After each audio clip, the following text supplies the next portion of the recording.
On May 13th, I lost my really good friend, Jeff, in a paramotoring accident.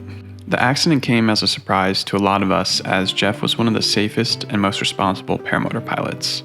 In this video, I'm going to discuss what we know about his accident and what we can potentially learn from it. This was a tough video to make, especially because to this day, there are still a lot of unknowns.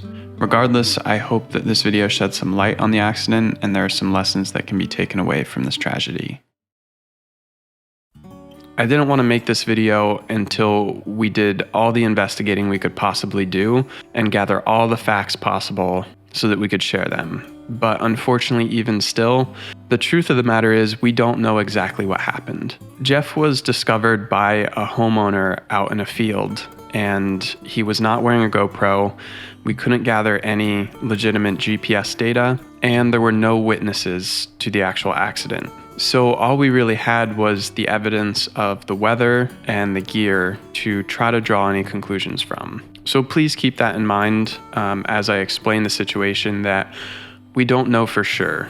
We do have some facts, but a lot of what actually happened is speculation based off of the data we've gathered. So here's what we do know. The morning of May 13th was a foggy morning. The fog had lifted into a ceiling that apparently was around 500 to 1,000 feet at the time of the accident.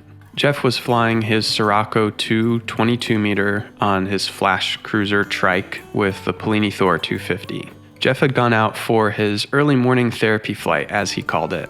Before he started work, he'd like to go out and just have a nice relaxing cruise on his trike. The trike was his easy paramotor fly. He didn't have to carry anything, he didn't have to run, and he actually was able to just pull his trike out from his garage and launch from a field nearby his house. So he'd taken off, and nothing about this day was abnormal. The weather wasn't perfect, but Jeff knew that it was good enough. He wasn't pushing any boundaries, he was just going out for his early morning cruise. At the scene of the accident, we could see that his reserve was thrown. We are assuming that it was voluntarily thrown, as the deployment bag was about 100 feet away from the scene of the accident. However, the reserve didn't appear to have fully inflated, so we would speculate that it was thrown very low and didn't quite have time to deploy. The glider itself was not twisted or tangled, it was laid out almost perfectly nose down on the ground. The trims of the glider were pulled fully in, which is an important detail we'll talk about later. There was damage to the glider. Around the center section of the wing, internally, for about a 5-foot section, the ribs of the glider were torn. This meant that you could basically put your arms in the cell openings and inflate the glider like a balloon. We'll talk about this damage a little bit later. I don't want to get into the details of the actual scene, however, all signs showed that he passed away on impact. So here's our best theory on what could have happened. Like I mentioned, we have no proof that this is definitively what happened, but based off of all the evidence we've gathered, this is our best guess. And that is a parachutal or deep stall situation. So to describe a deep stall, it's essentially where the wing or the glider is still fully inflated above your head and stable. However, your horizontal speed becomes 0 and you are only coming down vertically.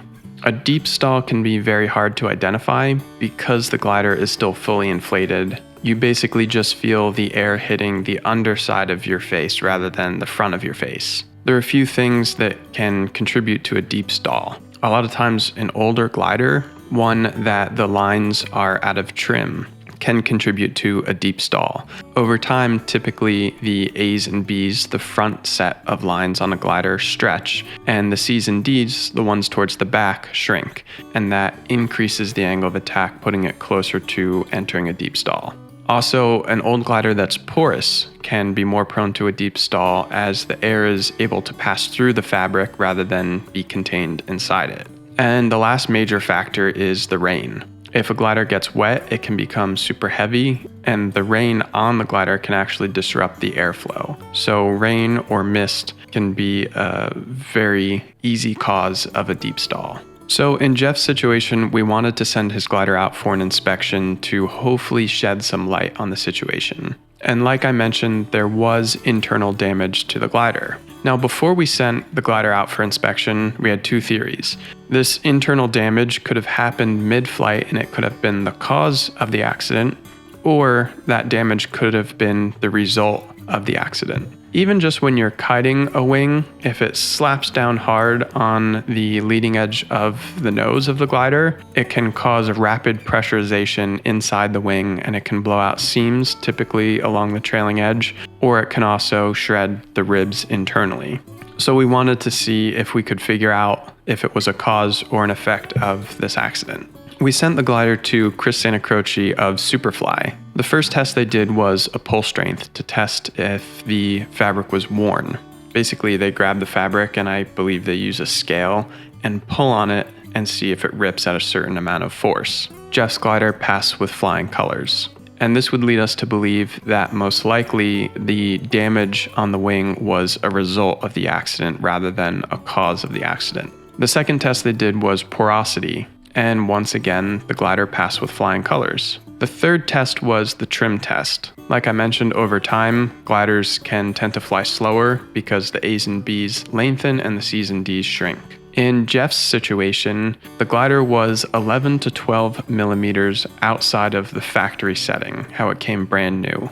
Now, according to the expert, Chris Santacroce, a pass-fail can happen anywhere from between 1 to 2 centimeters. And in his opinion, being at 11 or 12 millimeters, it's only 1 to 2 millimeters outside of abnormal. In his opinion, this would not be the cause of the accident, however, it could definitely be a contributing factor. So if we're assuming that the accident was a parachutal or deep stall, here are some contributing factors that would lead us to believe it's true. First, the high humidity, weather, and mist at the time of the accident. Like I mentioned, we knew it was a foggy morning and the ceiling had lifted to around 500 to 1,000 feet. However, high humidity could have made the wing a little damp to begin with, and there were in fact reports of mist around the time of the accident. I wish we had more information on the specifics of where the mist was and how much, if it was light rain. However, I could assume that Jeff saw the weather conditions at the time that he launched. He knew it was safe, although not perfect, and went out for a flight. And I could assume that maybe the conditions changed and maybe he got caught in some mist. He was caught off guard and potentially his wing got wet from that mist. The second contributing factor would be his trims being fully closed. Now, like I mentioned before, when we found the glider, the trims were set fully closed. And if he did get caught in the mist, one of the biggest things you can do to prevent a deep stall is by accelerating the glider to a faster speed.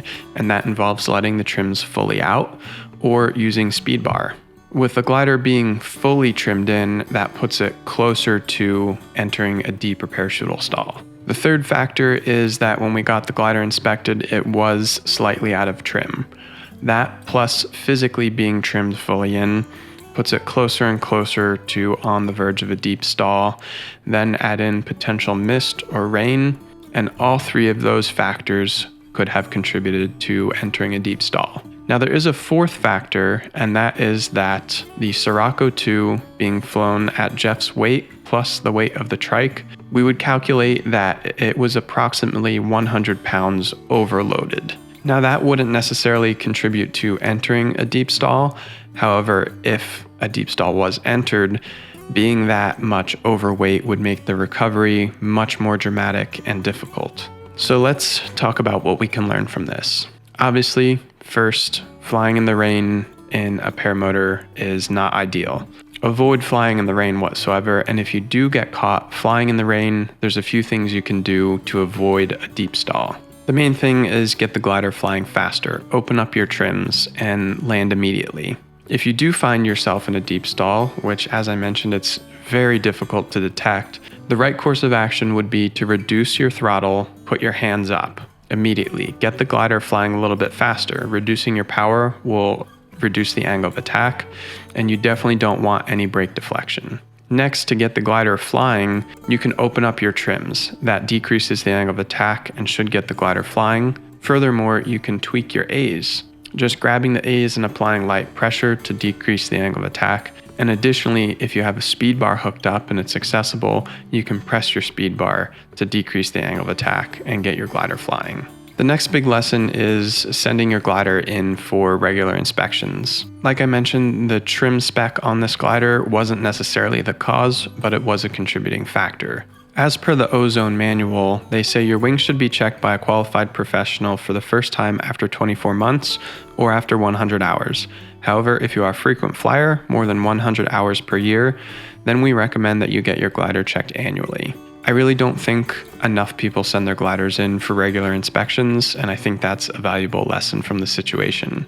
The third and final lesson is to not fly overloaded. Obviously, flying overloaded has its dangers of a catastrophic failure. As you do maneuvers, you increase the G loading on the wing, and there is potential for lines to snap if you're overloaded. However, the other side that I don't think a lot of people think about is flying overloaded will make recovery from collapses, stalls, anything of that like much more challenging and dangerous.